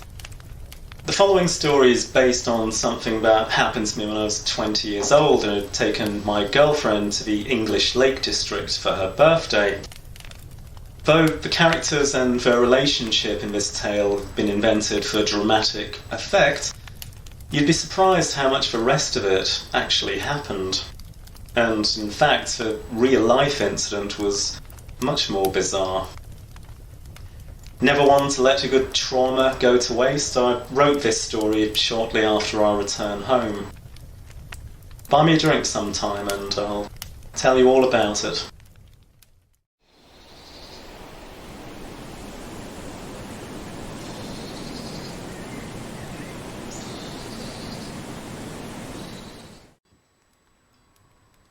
Did it always have to be like this? Angela stared at Jim's back and hated him, but the emotion fizzled out like a match that died after flaring briefly into life. They marched along the path through the woods and she felt hot and sweaty, none of which was doing her patience any good. A walk in the country could have been pleasant enough, but this one wasn't. She wanted only to be back at the hotel, to unwind with a long, lazy shower and then to relax on the large bed and just rest amongst all that luxury. "Keep up, for God's sake," Jim snapped, barely glancing back at her over his shoulder. And who said romance was dead? Certainly she mourned it. 10 years ago he had been romantic, when he wanted more than anything else just to get her into his bed. More than anything else. More than he now desired promotion, or his damned car, or 3 holidays a year, or his boring investments. She couldn't recall the last romantic gesture he'd made for her. Certainly, it should be this holiday for her birthday, but where was the feeling in it? The hotel was expensive, large, and romantic enough by itself in its lonely spot amidst the woods on the misty lakeside, but Jim himself acted most of the time like he'd rather be somewhere else. Probably back in his office with his bitch of a secretary, she thought bitterly, and thrashed out at a thicket with her walking stick. She tried to push the image from her mind, but it took its time in leaving. She saw them up against the wall, sprawled across the desk, all fevered and crumpled and passionate, and not at all professional. She wondered if he was as good as he'd been back when they'd first met. Now, his lovemaking, if it could be called such a thing, was half-hearted, lazy and frustratingly brief. If she was lucky, he might manage it once every weekend, and then it was over in a matter of 10 minutes from start to finish, and he was snoring beside her. Usually, though, he even cried off that, drank too much and couldn't get it up, then blamed the stress of work. She doubted he had such problems with his secretary. She was hot and she was tired, and these thoughts were doing her no good. It was useless, really, thinking like this. She didn't know for a fact that anything was still going on between him and that stuck-up little bitch. There had been. He'd been man enough to admit that to her, at least. It had happened at the Christmas party last year, 9 months ago now, but still the spectre of the event was fresh and painfully vivid in her mind. She wasn't sure why. Things hadn't been great between them for a while, but still it hurt to be so betrayed and taken for granted. If only Jim showed her a little more love and attention, she could be everything that he wanted, everything that he ever needed. She knew that she could, but the way he acted most of the time, she felt like there was no point in trying. Was there any way out of such a situation? Angela gazed up away from her thoughts into the foliage all around her. It was good out here, out in the country. Back home she could go for months without seeing a hint of greenery. Here it felt like the opposite, like she could wander for days and days without finding her way back to civilization. All of a sudden, she felt rather cold, pushed the thought from her mind and found herself hurrying after Jim. He'd stopped 10 yards further on, swearing under his breath. She knew he'd lost his way and was probably about to blame her for it if he could possibly think of a way to do just that. But he had the guidebook in his hand. They'd found it in their hotel room, a small collection of local walks. He'd ordered them both out into the fresh air, claiming it would be good for them. She wished that he'd just gone off on his own, maybe got lost and left her to mourn his disappearance. No, she told herself sharply, you mustn't think like that. But then why was it so easy? He was about to say something. He turned his head towards her, but his eyes wouldn't look at her. These days they rarely did, and when they did, there was little affection in them. His mouth dropped open. His face looked pale.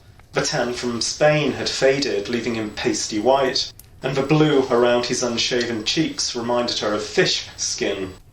He'd let his hair grow, but it suited him better short. Now it hung over his forehead in sweaty strands, and his eyes had lost their colour.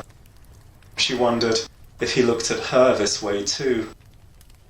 His mouth closed, and he shook his head, mumbled something and stalked off up a narrow path through some thick trees. Birds twittered occasionally. She liked the sound. She wondered if Jim had ever been the sort who could take pleasure in the simple things in life. She wondered how much he enjoyed the taste of the food when they ate out, or the texture of his expensive wines rather than just the prestige. She wondered if he ever looked at trees and plants and animals and smiled with contentment at the world and its diversity. She wondered if he enjoyed the sensual delights of her flesh when they made love, the taste of her mouth when they kissed, the warmth of her body. He stopped dead in his tracks. Oh God, she groaned inwardly. What now?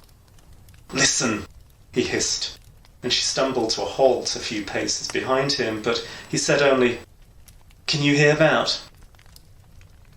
Hear what? She asked flatly, not wanting to anger him, but not knowing what on earth he was expecting her to hear. Nothing sounded out of the ordinary to her. She wondered if he was trying to show off some impressive animal tracking skills. Maybe he would stalk off through the bushes, tracking a bear or something equally vicious by his sense of hearing alone. Voices, he said. Laughter. And all of a sudden, she could hear it. Somewhere in the near distance, children were laughing and calling out to one another. It sounded like a family at play somewhere, probably a picnic area a little further down the hill. Nothing to be excited about. It's just children, Angela said, wishing that he'd get bored and they could go back to the hotel. It would be dark within a couple of hours, and Jim wasn't the kind of person she'd like to be trapped out here with in the dark. Years ago, maybe, but definitely not now. He screwed up his face in what looked like a mixture of disgust and concentration. Then he relaxed. So it is. They just sounded, I don't know, somehow different for a moment. She watched him as he recommenced his onward stalk up the hill through the forest. She didn't give another thought at that moment to the children's voices. Right then it seemed so natural that it formed the audible wallpaper of a forest, just like the gentle rustle of the occasional breeze through the foliage, or the fading birdsong as afternoon turned to evening.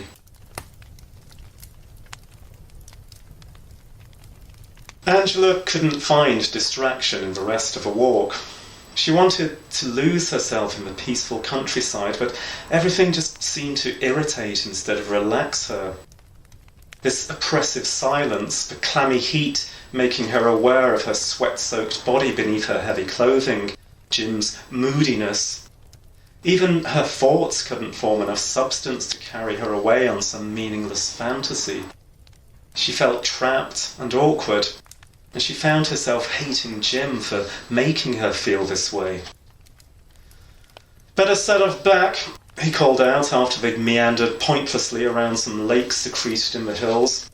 "It's getting dark about 7. He barely looked at her before stepping past and trudging back the way they'd came. She looked down at her watch. It's about an hour, then. It wasn't dark right now, but the sun could no longer be seen, and the sky had lost its wishy-washy brightness. It now looked muddy and brown, just like the ground beneath her boots. At least she would soon be relaxing back in their room, if he let her. If he didn't insist upon them changing and going down to the restaurant immediately, full of stuffy, boring businessmen and their wives, adorned with trinkets but devoid of personality. If she'd ever had any friends of her own, she'd forgotten what she looked for in them, but knew only that she yearned for people more interesting, less uptight than the crowd her marriage had pushed her into. They wandered along a rocky and narrow path, and foliage pressed up tight on either side. She stifled a yawn, not wanting to make a noise, not wanting to exist. No, she shouldn't go to such extremes. If anything, it was Jim she wished didn't exist, not herself. She stared at his back, wished he'd just vanish somewhere and she'd never hear from him again, and that she could get on with her own life. The intensity of the thought frightened her. She shook herself, marched a little faster after his dwindling figure to try and catch up. He was trudging downhill, shoulders up high, as though trying to fool her into thinking his head had shrunk into his body, as though he were vanishing bit by bit. Don't be stupid, she thought, and then she thought she heard somebody laughing in the bushes off to her left. For a second there was nothing, then an icy coldness washed down her spine, as though somebody had poured water down her back. She marched faster, cast a quick glance off into the bushes, but saw nothing. It was foolish being frightened, wasn't it? So somebody had laughed. What was wrong with that? The laugh had sounded high and childish anyway. There couldn't be anything sinister in that, could there? Something Jim had said earlier replayed itself in her mind, about the children they'd heard somewhere in the forest, about them not sounding right. She tried to clear her head of thoughts and just walked quicker. She'd lost sight of Jim, but he could only be around the next bend in the path, possibly waiting impatiently with an aggressive comment, or more likely just continuing in his moody stomp through the forest without even noticing or caring that she had fallen behind. She came to a gate blocking the path and wished that she had paid more attention to the route on the way here. Had they come through this earlier? They must have done, for there was no other path, only a steep grassy bank plunging downhill into thick bushes. She doubted Jim would have gone down there. Nobody in their right mind would run around in the bushes. The thought made her shiver, and she pushed her way through the gate and along the path. Where the hell was he? She cursed him under her breath and was about to repeat it a little louder, but caught herself just in time. It was unnaturally silent in this part of the forest. Even her own breathing and the swish of her clothing sounded a giveaway. Give away to what? She challenged herself, but didn't want an answer to that one. Then, up ahead, she caught sight of Jim's coat through the trees, and she felt a little better. She strode onwards, almost breaking into a jog. Uncomfortably, she became aware of just how dark it was getting in the forest, and how far she still was from the hotel. 100 yards away, darkness was solidifying between the trees, forming an ever-decreasing circle all around her. She stumbled onwards, tree roots bursting through the muddy path as though reaching for her. Angela forced a nervous laugh at her imagination. She felt claustrophobic. Was it possible to feel claustrophobic out in a large forest? A thin stream cut across the path and she stepped over it, casting her eyes downwards briefly. There was a gaping hole in the ground with smooth sides. It looked like a shaft of some kind, but the darkness within it unnerved her. She wanted Jim's company. His gruff manner would reassure her childish nerves right now. But where the hell was he? Where had a fucking bastard run off to? She couldn't believe he just stormed off and left her out here. What? She stopped dead in her tracks.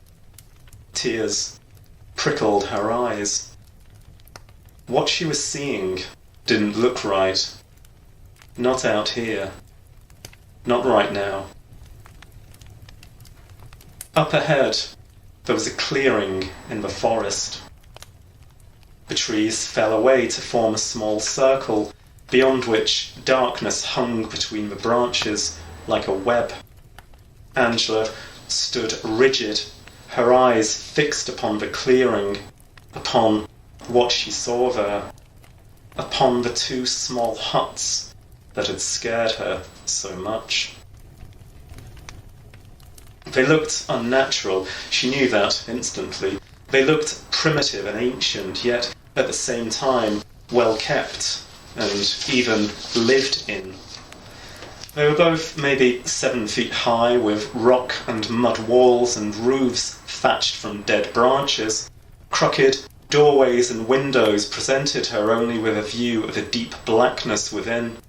She felt frozen, held there immobile by fear, like a fly trapped in a spider's web, as though she could only wait for something to come scurrying out of the huts to devour her. That did it. She turned on her heels and fled, stumbling over the muddy ground. Some part of her was trying to regain control, to say that it was unwise to run, that she could fall and hurt herself or get lost in her panic. But none of it mattered anymore. She was already lost out here. Jim was gone without her, and she'd become lost, and there was something out here with her. She was sure of it. She felt as though she were losing her mind with fear. If she hadn't seen the huts, it might not have been so bad. Hearing the odd laughter and voices earlier had been bizarre, but could have been easily forgotten.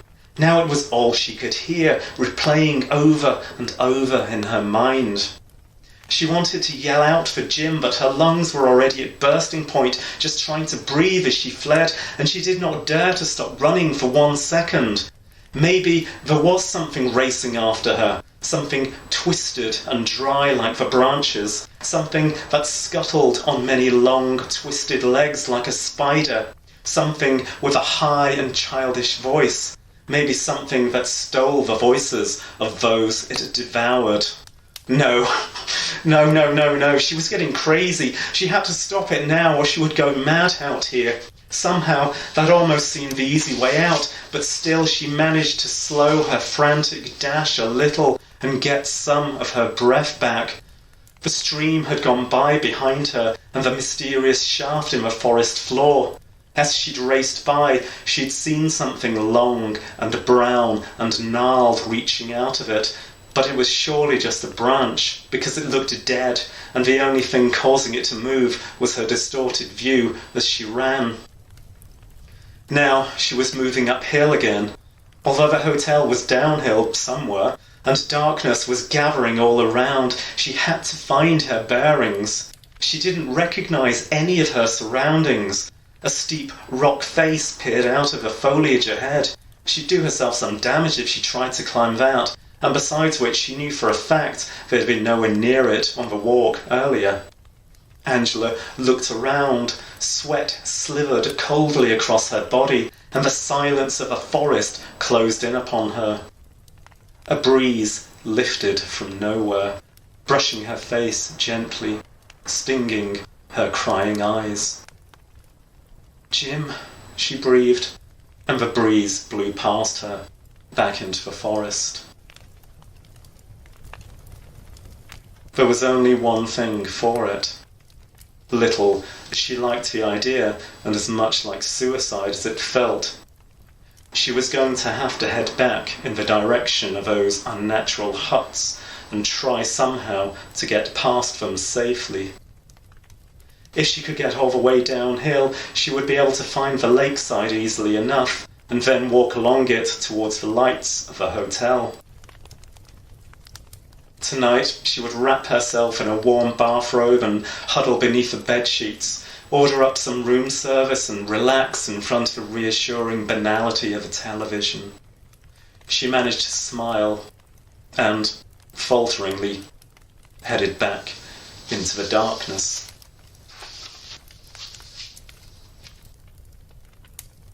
Something was pacing her through the bushes. It had so many legs that it kept racing ahead, then had to wait for her to catch up. It must have been only a breeze, she tried to tell herself. To think anything else was madness. She imagined how Jim would have mocked her imagination, scorned her for being so childish. More than ever, she yearned for his company. Even though she felt no love for him, she just needed to see him, to know that, even though she'd wished it, he hadn't really vanished completely. Angela bit down upon her lip harder and harder. What might be attracted out of the ancient darkness by the scent of her blood? Whatever may be, she felt sure that it was already aware of her.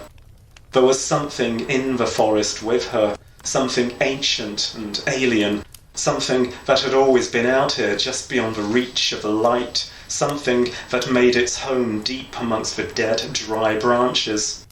She was almost certain now that she was never going to find her way out of the woods, that she would never see the hotel again. Yet she couldn't give up. She couldn't wait for darkness to fall and for the inhabitant of the forest to come and find her. She had to try, at least. The clearing was just up ahead. She could see a faint mist swirling around it, like dry ice, ethereal and ghostly in the thickening shadows.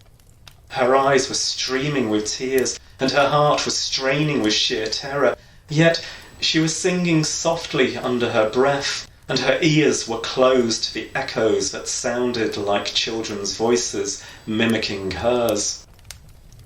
If whatever lived out here had done so for so very long, then how many victims had it claimed over the years, over the centuries? She wondered if perhaps it had started off small, if it had first devoured the lesser game of the forest, insects, birds, rodents, until the terror it sucked from its prey had fattened it up, enabling it to move on to bigger and bigger prey. Angela shook her head, then realized that her whole body was shaking, as she approached the mist-shrouded clearing. Why was she thinking these things? Was it simply her overactive imagination, fueled by sheer terror? Or was it something more? Was the breeze that ran over her like strands of web somehow acting as the ancient voice of a forest, whispering to her everything that it had seen happen out here, far from civilization?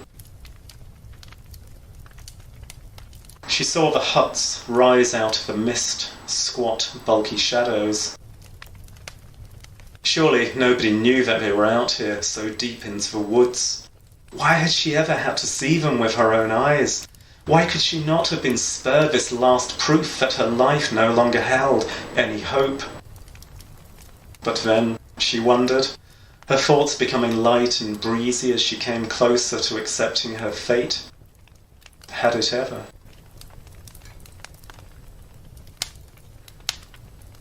Something was moving about just beyond the doorway of the hut. Just like she'd known it would, its occupant was coming to greet her. Resigned to the fact, she thought that maybe it wouldn't have been so bad if it could have shown her a friendly face amongst all its dead and twisted limbs. But as a familiar voice carried softly across the clearing and merged with a soft, childish laughter that sounded almost like a breeze, she had a dreadful feeling that it would be wearing Jim's.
Hello, my name is Yvonne Navarro, and I'm a novelist, a short story writer, fiction, nonfiction, and an artist. I'm going to read you a short story I wrote called For Love of Mother. I knew he was going to die, my cousin told me. My mind's eye could see Diane in her little apartment, crouched over the telephone and wearing a tank top and a pair of too tight pink stretch pants.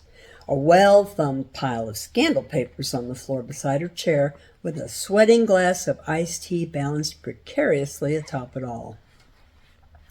Just as sure as the sun rises in the east, and I told Cornell, point blank, they shouldn't be closing it off like that. Somebody'd die for sure. But that old shit, he thinks he knows everything. Mr. Burton was a good man. Mama's got dinner ready, I interrupted. I have to go. All right, Rosie. Diane's tone of voice made it clear she didn't like me cutting her off, but she didn't push it. I hated it when she called me Rosie. But you have your mother call me after y'all ate. All that talk about redecorating and such, I want to tell her about this. You'll do no such thing. I could feel my fingernails dig sudden crescents into my palms. It's taken me a long time to get the money to have this house redone, and a longer time for her to believe that I could afford it. I am not going to let some of your superstitious bullshit screw things up. Do you hear me? But Mr. Burton had a stroke only 2 days later. Don't you realize that? It happens every time a door is walled over. Every time. Burton was an old man, I said. It was his time, that's all. Don't you know how many people renovate every day? Thousands, hundreds of thousands. The smell of Mama's meatloaf, the summer recipe with fresh tomatoes and green peppers from the garden, swirled around me from the 2 doors joining the kitchen and living room. Now, I really do have to go, and remember what I said. You don't say a word, not even that you died. You understand? Silence greeted me from Diane's end, and I continued. She didn't know him anyway, and it'll only upset her. You just stick to your papers and gossip to someone else. I frowned when she still said nothing, anger making the next words grind their way through my teeth. Damn it, Diane, are you listening to me? Yes, Rosie, she finally answered in a small voice. All right. But I still think, and don't call me Rosie, I hissed before hanging up. What did Diane have to say? My mother asked. Her eyes were bright with interest as she chewed her bite of meatloaf. Vitality just about sparkled around her. For being close to 70, she still turned heads at the grocery. Nothing important, Mama. You know how she is, stirring the shit just to keep the flies moving. She lowered her eyes to her plate and speared a forkful of mashed potatoes. It breaks my heart that you think of people in your family like that. My mother, my family, instinctively picking up the pieces of my shattered life and re-guiding them, dragging me back up when I would have wallowed in my own idiocy. At 15, I'd gotten pregnant and gotten married. At 16, I'd come home with nothing in my arms but the ghost of a tiny morning-stiffened corpse and a load of threadbare clothes. 20 years later, she could still make me feel small. Loyalty makes an eternal debt. I don't know about this, I said doubtfully as I eyed the southernmost door. What if it cuts off the air circulation? Diane's words, sharp and confidential, floated in the nether regions of my thoughts. Mr. Burton was a good man, died of a stroke. I told that Cornell that they shouldn't be walling up that doorway. But that old shit, he thinks he knows everything. Don't be silly, Rose. I thought we had this all decided. Now you go into one of your decision crises. Mama studied me, her face frank. Is there something you're not telling me? Is this going to be too much money? I opened my mouth, Diane's gossip trembling on the edge of my tongue. All those years intervened. Shards of memory, me as a pancake waitress, then as a thin, frightened clerk, teaching myself to type and really think. Finally, the long climb from white trash to the world of middle class, forming my past into its complex, hard-won life web. Superstition is not so much an odd thing as a prideful thing. Almost everyone is at least a bit superstitious, but nearly no one will admit to it. My mother's side of the family is Old South Kentucky, steeped in folklore and a so-called Southern hospitality that never seems to extend itself comfortably towards me. A girl the old folks at first considered too wild, then too smart for my own good.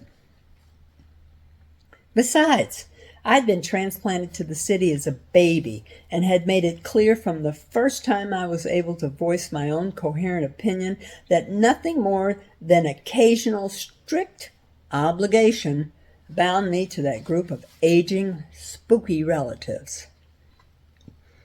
Countless struggles, won and lost. There was simply no room in this web for the unexplainable, much less those things which could not be acknowledged. Now look who's being silly, I said mildly. I squelched the thought that my voice sounded too smooth.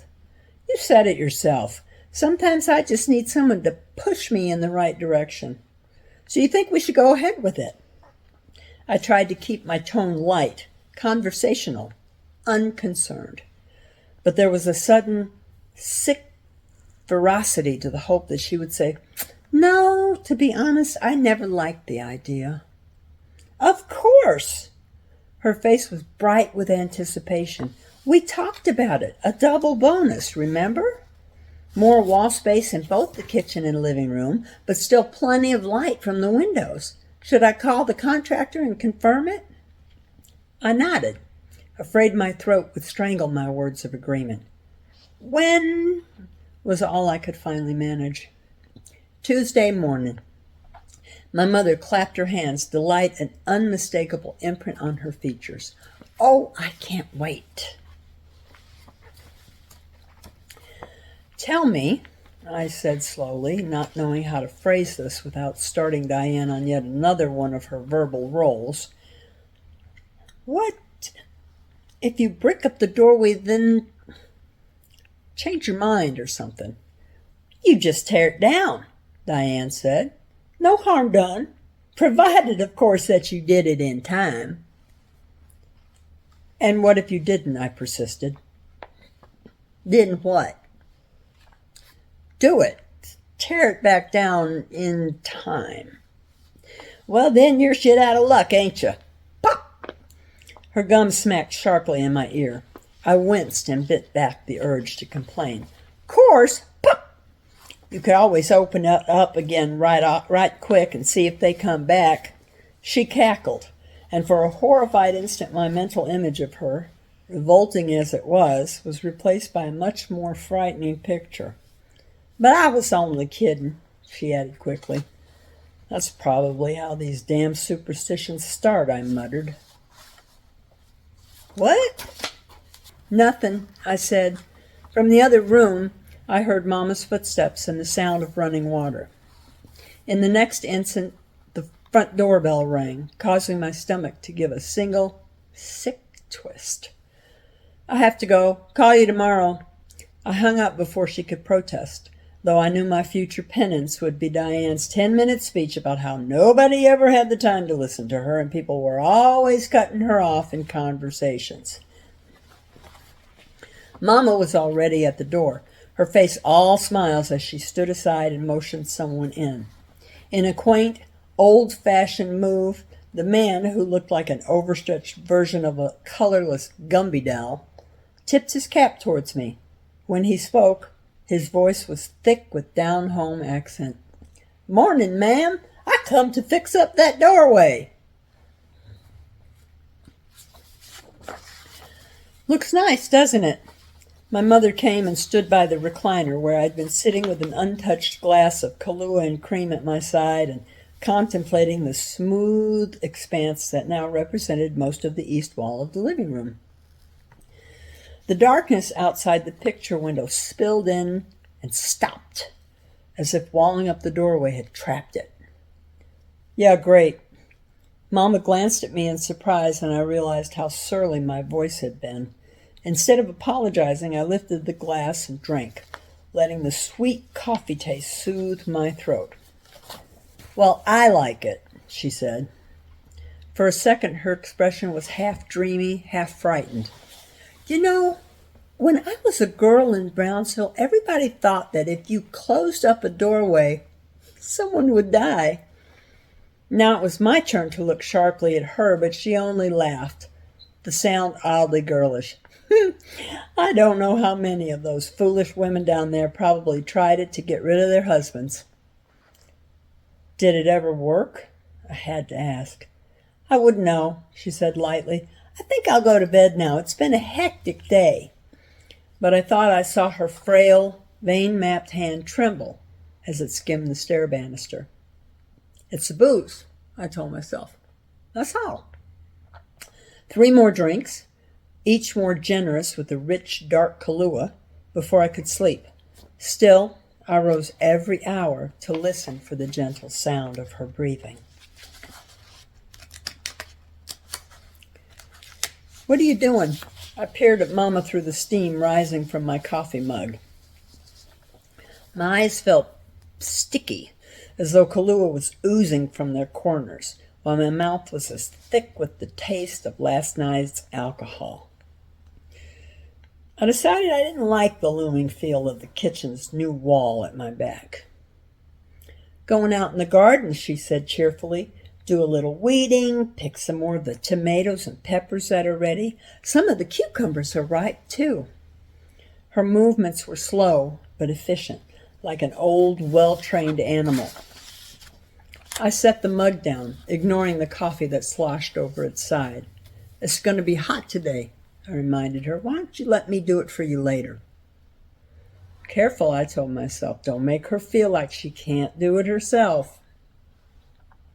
"It'll be even hotter then, Rose." She frowned at me as she set her gardening gloves on the small table next to the door and slipped an apron over her head. The words, "It's time to Mother Nature," were sprayed across the apron's front in a profusion of intertwined flowers and vegetables. "You ought to go back to bed, you know. You look tired." "I'm fine," I said. She opened her mouth, then shrugged and pulled the small metal basket filled with gardening tools from beneath the sink cabinet. I felt a pang of sadness as I realized she had to use both hands to bring it to waist level now. She balanced the bucket precariously in the crook of one elbow and pushed open the screen door with her other arm. "Well," she said, raising her voice above the racket of the door spring, "maybe a nice hot shower will make you feel better. I'll be back in a little while." I winced as the door slammed shut, spilling yet another minor wave of coffee onto the tabletop that I made no move to clean up. A few minutes later, my eyes registered the gardening gloves, still lying on the small table, and I pushed my reluctant body up and went to the door. I thought about going out, then remembered I was still in my baggy pajamas, not even wearing a robe. "Hey!" I yelled out the door instead. "You forgot your gloves!" It sounded like she started to answer. It really did. Whatever words her mouth had planned to form were twisted at the second syllable into something incomprehensible and full of pain. I heard the bell-like singing of the gardening tools as they clattered among themselves within the bucket when it dropped to the ground. I ran outside, tripping gracelessly across the lawn on my mother's bucket, knowing that it was too late and that my presence with her in this place of green and growing things would make no difference. She was face down, legs splayed and broken-looking, like some fragile puppet dropped and forgotten. In the end, searching through the storage shed where fragmented pieces of my father's short, long-ago life still lingered, my clumsy hands grasping at unaccustomed tools, I realized I hadn't even closed her eyes. I try not to imagine her fingers pulling free of the earth. Nails grimed and brown as they brushed the ants and flies, opportunistic little bastards, from her skin and plucked them from the softer, moister parts of her face. Remembering becomes unbearable. The sun, hot and summer high, hardening the blood-flecked foam leaking from her lips, one hand resting palm up beside her denim-clad thigh as the other clutched the earth, nails sunk deep into the ground next to one gentle cheek. I hear the screech of the spring on the outside door as it's pulled open, the slam as it closes behind a footfall that is at first unsteady, then stronger, as it moves into the familiar kitchen territory.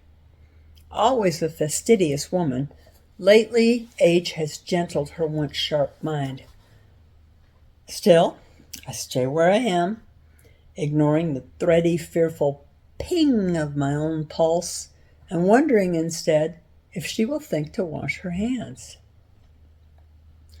The sun slides a little lower, its beam finding an angle between the blinds to splatter across the pile of cracked mortar and shattered chunks of plaster finally glinting on the dull metal sledgehammer. I watched from the doubtful comfort of the recliner as the light inches across my ragged recreation of the doorway to spill once more into our cheerful kitchen.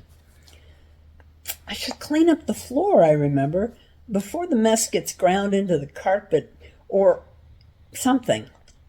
But I am tired and achy and unsure about how to do this. Should I vacuum or try to sweep first? Perhaps it would be best simply to drop to my knees and pick up the larger pieces in my hand. My mind spins. From the kitchen, the noise once more unimpeded, I hear the soft, persistent thumping of cookie dough being mixed and flattened by hand.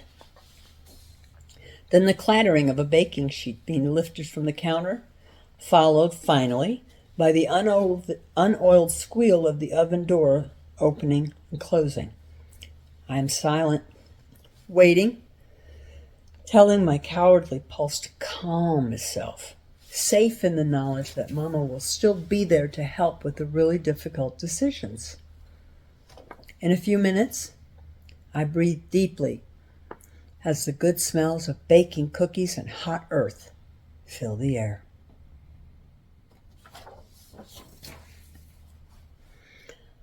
Thank you for listening, and I hope you'll look me up on the web or on Facebook and say hi and let me know what you thought. Bye.